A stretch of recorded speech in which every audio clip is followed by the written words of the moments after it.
President Trump expects it. And the litmus test for these changes is pretty simple. Would I want my eldest son, who is 15 years old, eventually joining the types of formations that we are currently wielding?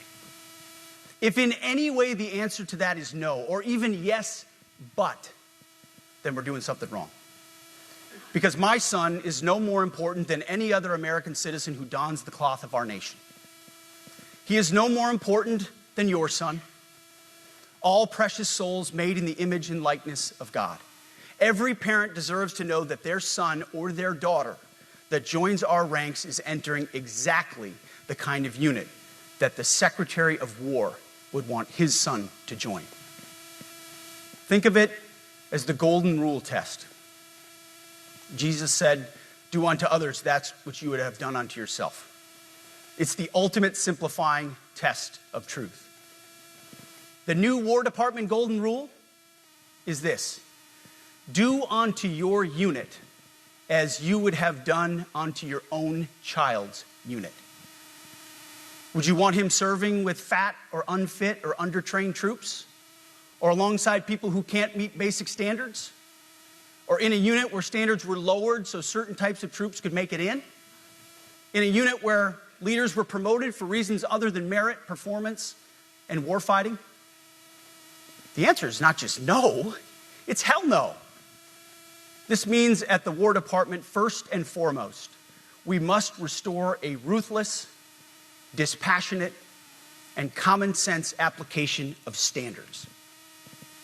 I don't want my son serving alongside troops who are out of shape, or in combat unit with females who can't meet the same combat arms physical standards as men, or troops who are not fully proficient on their assigned weapons, platform, or task, or under a leader who was the first, but not the best. Standards must be uniform, gender neutral, and high. If not... Pete Hegseth there addressing a rare gathering of top US generals in the United States. I just should apologise for some of the slurs and the language that you heard there. Obviously, we are taking this live. Donald Trump is due to be addressing that gathering too. The Defence Secretary really putting the US military on a war footing effectively. We are back very soon.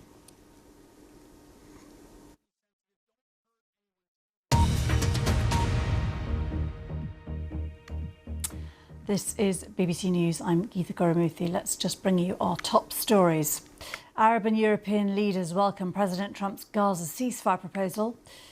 The Prime Minister will tell the Labour Party conference that the UK is at a fork in the road between decency and division. The US Secretary of War, Pete Hegseth, addresses hundreds of senior US military generals summoned from around the world who are based near Washington. President Trump is also due to speak. The call for sports brands to sell single trainers to disabled people. We get the view of a British adventurer who lost one of his legs. More now on our top story. And Hamas are reviewing the Gaza cease plan announced by President Trump. 8 Arab and Muslim nations have urged Hamas to accept the terms of the plan, which includes Hamas giving up power in Gaza. The Palestinian government in the occupied West Bank has welcomed the proposals, pledging to implement the reforms it requires. Ghada Al-Kurd is a freelance journalist based in central Gaza. She told me how people in the Strip feel towards this plan. Yes, we've been following the conference history of Mr. Donald Trump and the Prime Minister Benjamin Netanyahu. And we were very worried about what will come with this conference. And according to some items in the proposal, or the ceasefire proposal, we can say the Palestinian people here in Gaza City who have been suffered during this conflict, during 2 years of killing, of starvation, of displacement. They want, their ambition actually, they want this killing to stop or to end as soon as possible. With this proposal, they think that this is a great chance for both the Israelis and Hamas to find a final agreement to reach the peace and stability here in Gaza, and people they can take a break from their sufferings during 2 years. So your sense is that the people that you've spoken to want Hamas to agree to these proposals? Exactly, and all of us, we are waiting the response of Hamas regarding this proposal, and we all hope that they will positively respond to this agreement. There's been suggestion, speculation at this stage that they could sort of agree it, but then obviously a set of negotiations would continue, and in the end they would resist these proposals. Will Palestinians, make their views? Are they able to make their views known to the Hamas representatives? Well, we've been sending many messages to the Hamas leaders or officials, like they should approve on this proposal. We are, during our social media platforms, even to talk to some people around us, like actually we want Hamas to respond positively to this proposal. This is, as I said, it's a great chance for all of the people here, at least to end their killing in this crucial moments now in Gaza City with the second anniversary of October 7th. And just tell us what daily life has been like at the moment for you and for others. Well, actually, we are now displaced in the central Gaza in Nusayrat camp, and I cannot tell you, the places where I am now is very overcrowded, and people, they are trying to flee from Gaza City to an crowded area here in the central Gaza, which is unsafe, as we notice all the time, the targeting, the explosions, the drones, the airstrikes, are targeting people either in hospitals, either in the streets, in markets. So we are not safe even in the safe zone as the Israeli forces has claimed before. So every place here in Gaza, it's unsafe. And also we still have some recovering from the starvation. The humanitarian aid, this is called the tiny amount of humanitarian aid that coming through the crossing is not enough for the people, and still people, they are looking for a place to set up their tents, which is not enough for almost now about 1 million people who had to flee from Gaza City to the south of the city. That was Ghada Al-Kurd, a freelance journalist based in central Gaza. Now, the authorities in Indonesia say crying and shouting can be heard from the rubble of a school where more than 30 people are feared trapped after the building collapsed during construction work. 3 students are confirmed to have died and dozens admitted to hospital with injuries. Our reporter Silvano Hajid sent this report from Jakarta. At least 3 students were killed and more than 90 others injured when a mosque building collapsed in Al-Hosini Islamic boarding school in Sidoarjo, East Java, located about 700 kilometers from Indonesian capital Jakarta. Rescuers say more than 30 people are still believed to be trapped under the rubble. Heavy equipment has been brought in, and officials say there are signs of life beneath the debris. But nearly 24 hours after the incident, evacuation has been halted, as the structure remains unstable and at risk of further collapse. The building came down during Asar prayers, turning the school complex into a scene of a tragedy. Families and local residents have gathered outside, anxiously waiting for the news, while police and rescue workers remain on high alert. Silvano Hajid there from Jakarta. Let me just take you back to the United States, because Pete Hegseth has just been talking about military standards, changes in the military going back up to certain levels that he wants. Let's just listen in. Merit-based. Here are 2 basic frameworks I urge you to pursue in this process. Standards I call, my staff's heard all about them, the 1990 test and the E6 test. The 1990s test is simple. What were the military standards in 1990? And if they have changed, tell me why. Was it a necessary change based on the evolving landscape of combat? Or was the change due to a softening, weakening, or gender-based pursuit of other priorities? 1990s seems to be as good a place to start as any. And the E6 test. Ask yourself, does what you're doing make the leadership, accountability, and lethality efforts of an E6, or frankly an O3, does it make it easier or more complicated? Does the change empower staff sergeants, petty officers, and tech sergeants to get back to basics? The answer should be a resounding yes.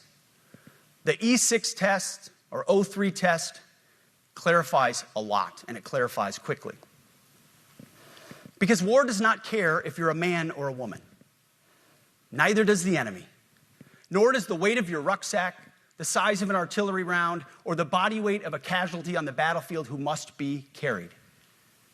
This, and I want to be very clear about this, this is not about preventing women from serving.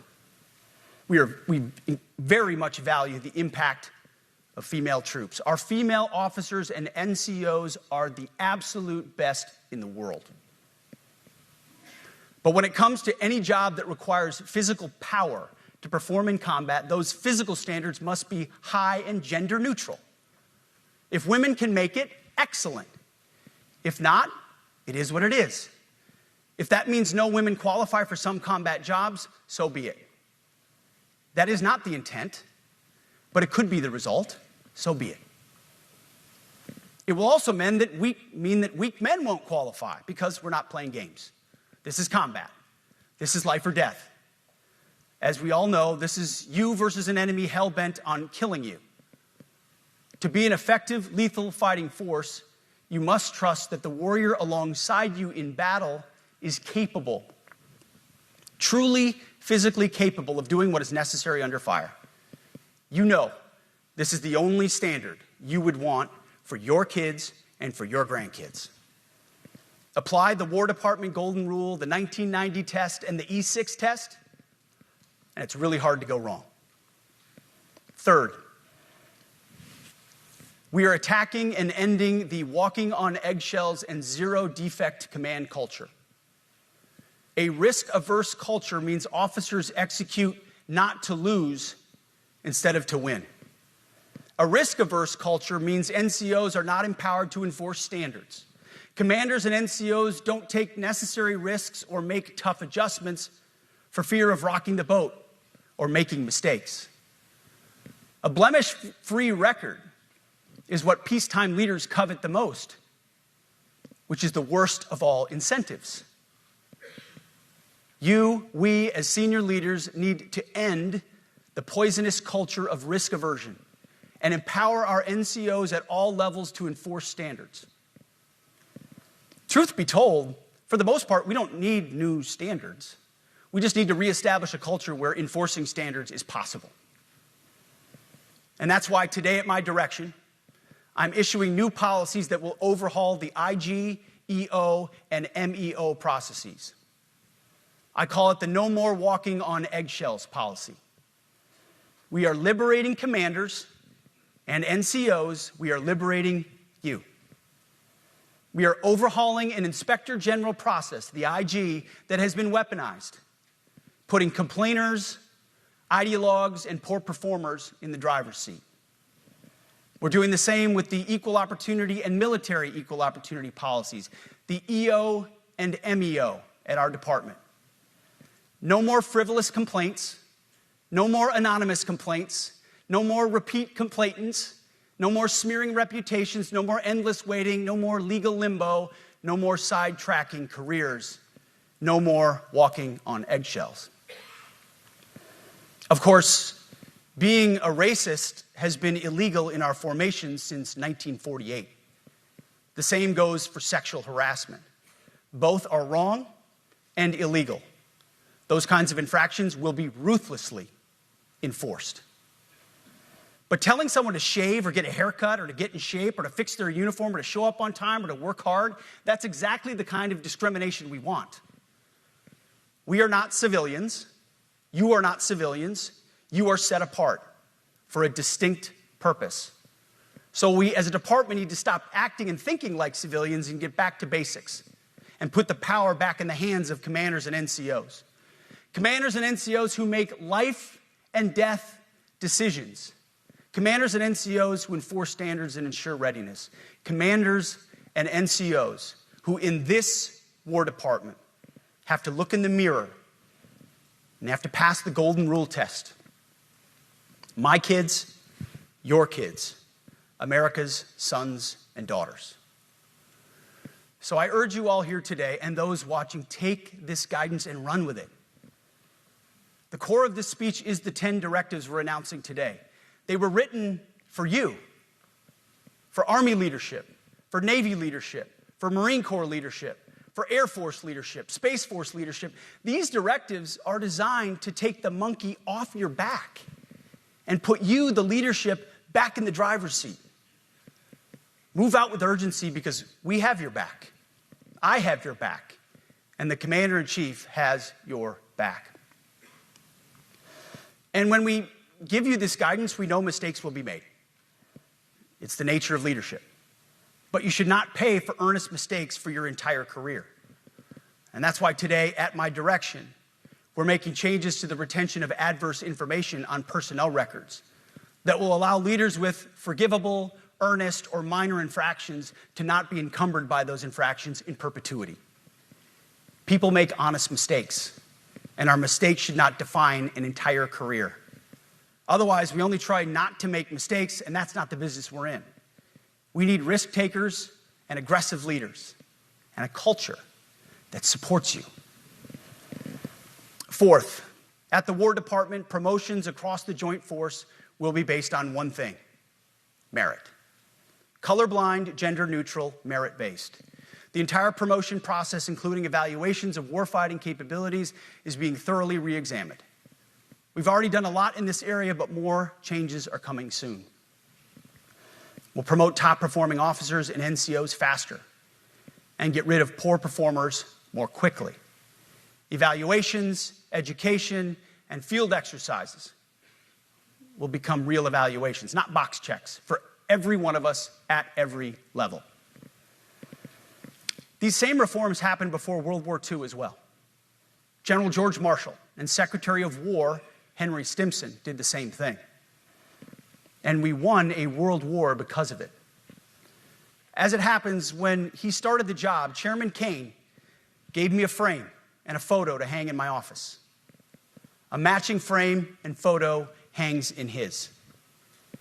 It's a photo of Marshall and Stimson preparing for World War II. Those two leaders famously kept the door open between their offices for the entirety of the war.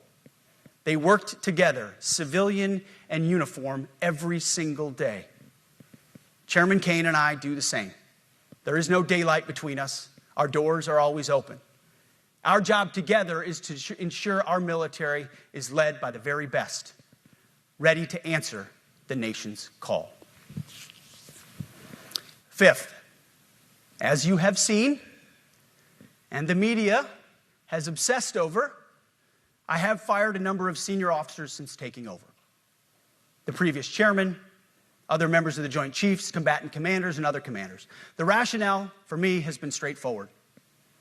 It's nearly impossible to change a culture with the same people who helped create or even benefited from that culture, even if that culture was created by a previous president and previous secretary. My approach has been simple. When in doubt, assess the situation, follow your gut, and if it's the best for the military, make a change. We're going to come away from that speech, and just to give it a little bit of context, my colleague Rajini Vaidyanathan has been picking up some of those lines. We should just apologise for some of the slurs that were mentioned if you were with us a few minutes ago as part of that speech. Rajini, just sum up some of the key lines that have emerged here, because this is Pete Hegseth saying he is going to equalise standards of physical fitness and strength, for example, for men and women who are serving, because this is about sort of combat readiness. I had to put out Yeah, that's what he said. Some people will ask questions about that because there are differing levels for men and women. There will be questions about whether this means that as many women will be admitted into the forces under this new directive that he's just announcing there. The first thing that strikes me is legal challenges as well. There's a lot of things he said that people may come through the courts. I'm not sure how they would do that, but also, I mean, he did say that being a racist has been illegal for years, sex discrimination has been illegal for years, and those standards will be ruthlessly enforced. But he's talking about colourblind, gender-neutral recruitment and promotion. yeah, the other thing he talked about was the no more walking on eggshells policy. And that's just struck me because in my time living in the US, I covered a number of quite high profile cases in America of female military members of the US Armed Forces who had cases when it came to sexual violence. They were survivors of sexual assault and sexual abuse. And what Pete Hegseth just said there could make it harder for people to want to come forward if they've got those complaints. He said this isn't about walking on eggshells. There'll be no more anonymous complaints. Often survivors of sexual violence obviously have their identity protected. And there was definitely a lot under the Obama years in trying to strengthen the protections that particularly women, but anyone coming forward with a complaint relating to sexual violence in the armed forces had. My take initially just on this is that sort of throws it out of the window. It also talked about any records of any complaints against people being scrubbed as well. He talked about ripping up the DEI dudes. He talked about no more climate change worship. I mean, this really was ripping up what he would say was the woke agenda. And I mean, a lot of it will be quite shocking to people listening because, of course, he's only recently renamed the Department of Defence the Department of War. And now this does sound like a wholesale change. He talked about having to do PT, physical training every day. I quote, he said, we're not talking hot yoga or stretching. So, I mean, people who are proponents of this will say this is all just making sure that the US military who are serving on the ground are physically fit. But of course, that line about women having to meet the same standards is going to raise some eyebrows. He also said, there's so many quotes here, he said, no more beardos. Everyone has to be clean shaven and adhere to standards. So lots in there. I mean, no one really knew what he was going to say today. We are expecting President Trump to join him at Quantico as well, that military base. This was billed as a kind of unusual, rare gathering. There's people, I think, dialing in from all around the world as well. One of the largest gatherings of US military personnel of its kind. And so, I mean, just some really kind of, you could say eye-catching, but to some people very worrying changes that he's just announcing. Yeah, I mean, he has laid out this sort of prospectus before, obviously. And he is, like Pete Hegseth here, is arguing that it is not designed to stop women coming in to physically serve, but if that is the outcome, then so be it, because he's talking about when you're on the battlefield wanting equality of strength and to know that the forces fighting have got confidence in who they're fighting alongside. He also said there will be a future speech on China, for example, and saying that to the enemies, the US has got to be sort of battle ready, effectively. I mean, he might say that it's about the same, but I think there will be people watching this who will say it is a different standard for women now. Rajini Vaidyanathan, thank you so much for that. We will be back with more in a few minutes. This is BBC News.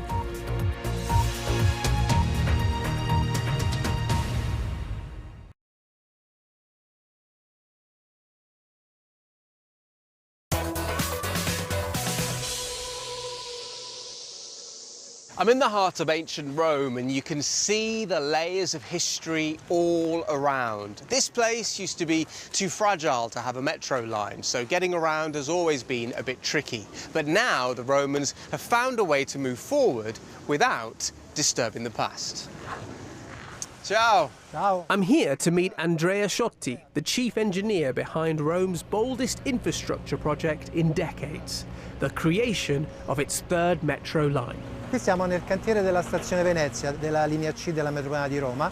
Stiamo lavorando qui da 2 anni per la realizzazione della stazione Venezia, che sarà una stazione unica al mondo proprio per il contesto urbano in cui è inserito. When complete, this state-of-the-art line will thread beneath some of the most archaeologically sensitive ground in the world, including the Colosseum and the Roman Forum. perché sarà una stazione molto profonda che per arrivare a quelle profondità di 45 metri avrà necessità di attraversare lo strato archeologico della città. È una sfida, diciamo, di ingegneria estrema, chiaramente coinvolge sia ingegneri che archeologi, perché otteniamo tutti e due dei vantaggi a lavorare insieme. Loro garantiscono la tutela del patrimonio archeologico che è presente al di sotto dell'attuale piano stradale e noi come ingegneri abbiamo la garanzia di poter realizzare delle stazioni nel centro storico di Roma, cosa che fino a 15 anni fa non era scontata. Blending heritage with modernity, the new station will double as a museum, showing artifacts uncovered during its excavation. Sono molto orgoglioso di far parte di questo progetto per vari motivi. Primo, sicuramente perché è un'opera di ingegneria estrema e quindi per un ingegnere è il massimo che professionalmente si può pensare di raggiungere. Secondo, perché sono romano, sono nato a Roma, ho lavorato in giro per l'Italia, poi mi sono ritrovato a Roma a occuparmi di un progetto così importante. E questo mi rende anche più orgoglioso perché poi quest'opera sarà un'opera di cui posso apprezzare l'utilità nel futuro nella mia città. Oh, I love it. It'll be another decade until the Venezia station is ready. So Andrea wants to show me another stop on the line, San Giovanni, where a similar project is complete. Presento la dottoressa Simona Moretta che è la Archaeologist Dr. Simona Moretta worked closely with Andrea on the site. Abbiamo trovato tutto questo nello scavo, enormi frammenti, ceramica. Adesso possiamo scendere e andiamo al piano intermedio. Descending through the station is like travelling back in time. Scendendo si va sempre più verso l'antichità. We're heading back 2,000 years. Sono tutti oggetti che abbiamo trovato qui e li abbiamo posizionati allo stesso livello. It's amazing what you found. Questo sistema idraulico per portare l'acqua Yeah. e anche per innaffiare. Guarda, è un sistema molto moderno. Quindi questi erano sottoterra per la coltivazione delle pesche, che erano appena arrivati a Roma dalla Persia. E quindi è una coltivazione sperimentale, molto grande, dove c'era proprio la vita quotidiana della fattoria. Everyday objects from antiquity are being painstakingly preserved here. Capelli per scrivere. Unlike Rome's first metro line, which was started in the 1930s under the dictator Mussolini and saw artifacts carelessly discarded.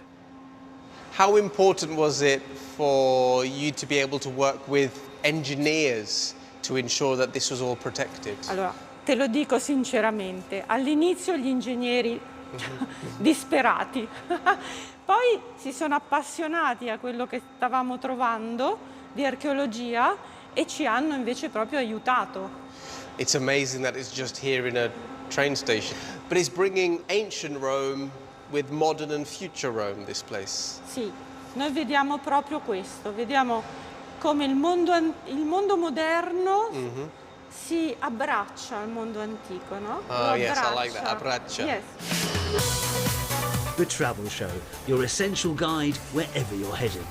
Every weekend on BBC News.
Live from London, this is BBC News. Arab and European leaders welcome President Trump's Gaza ceasefire proposal. The US President and the Israeli Prime Minister agreed the plan at the White House on Monday. Hamas is yet to respond. We'll bring you the latest updates from the region and beyond. Also coming up, President Trump is due to address hundreds of senior US military generals summoned from around the world to a base near Washington. Here in the UK, the Prime Minister is going to tell the Labour Party conference that the country is at a fork in the road between decency and division.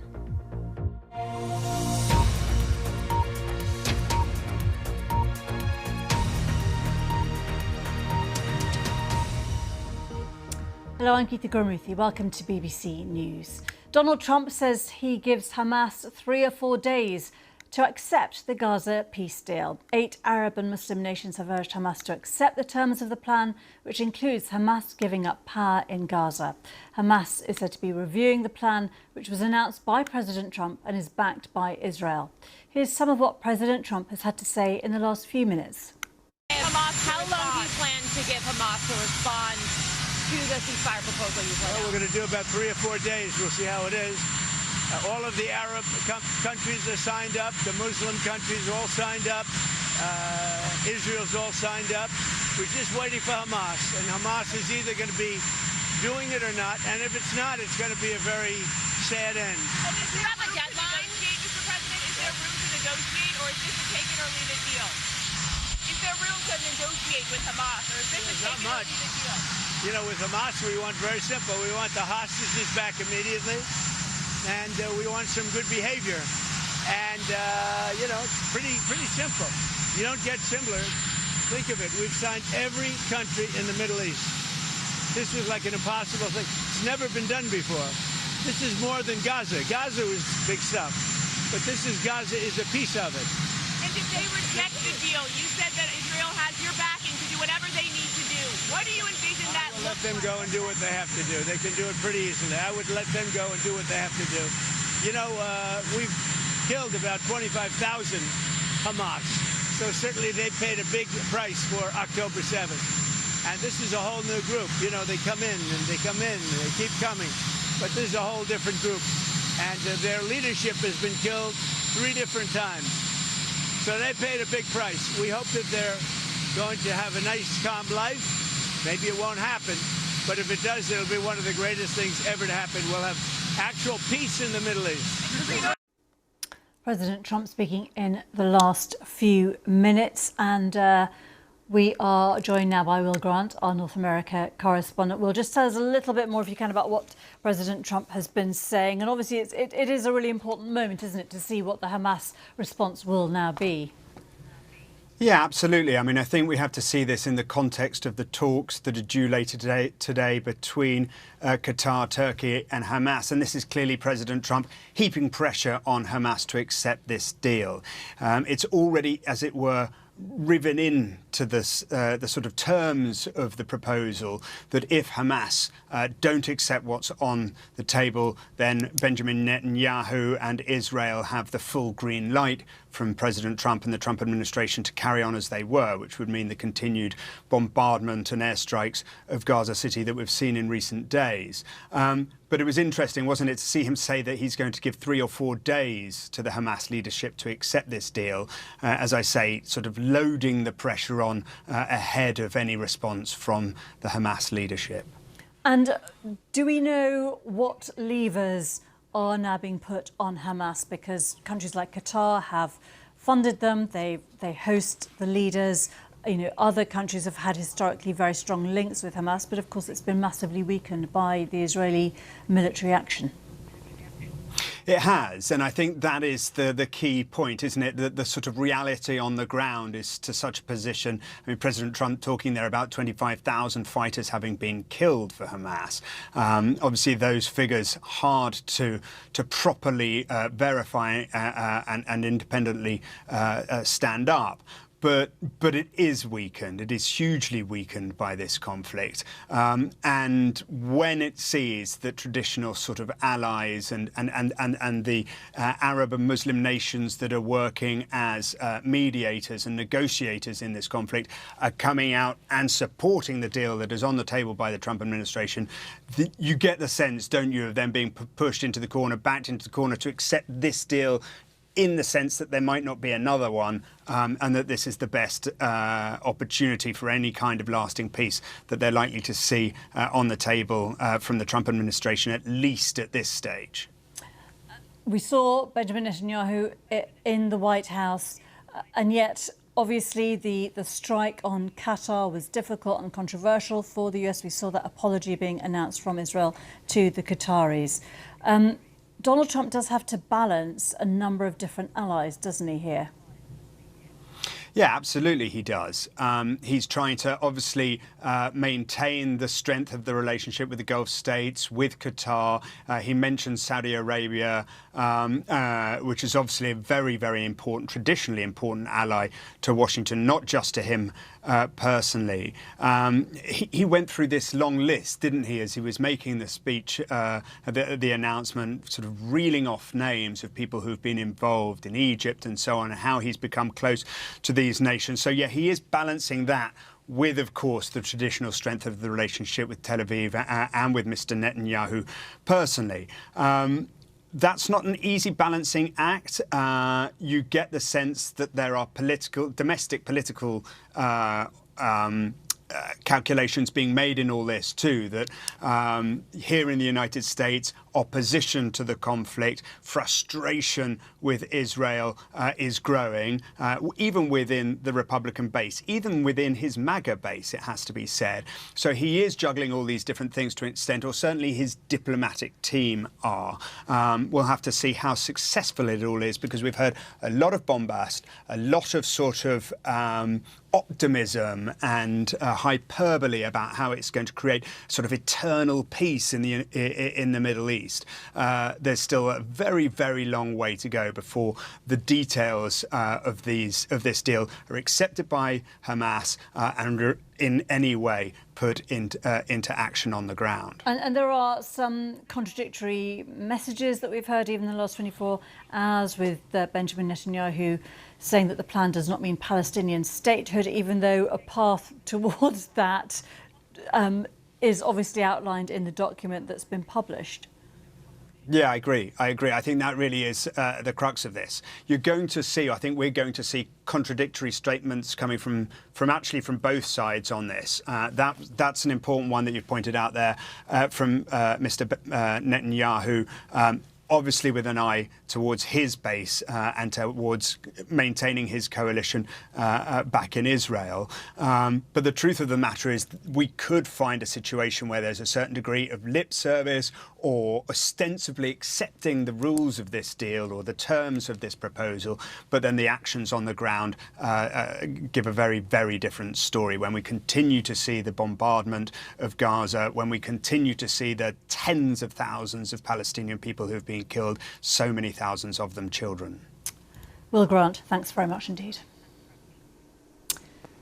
Here's Sir Keir Starmer is about to tell the Labour Party conference that the UK stands at a fork in the road between decency and division. In his speech to delegates in Liverpool, he'll say the party is in the fight of its life against Reform UK, and the choice is between him and Nigel Farage.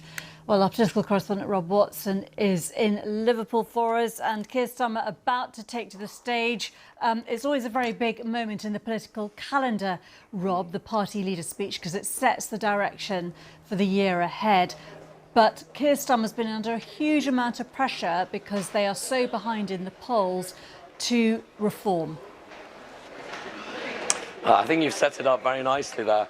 I mean, I sometimes think that that we journalists get more excited about these political speeches than the actual population of Britain. And I think Sir Keir Starmer himself acknowledges that. I mean, I think he understands that he and his party are so unpopular after 1 year in power that really the only thing that's going to change people's minds is feeling palpably better off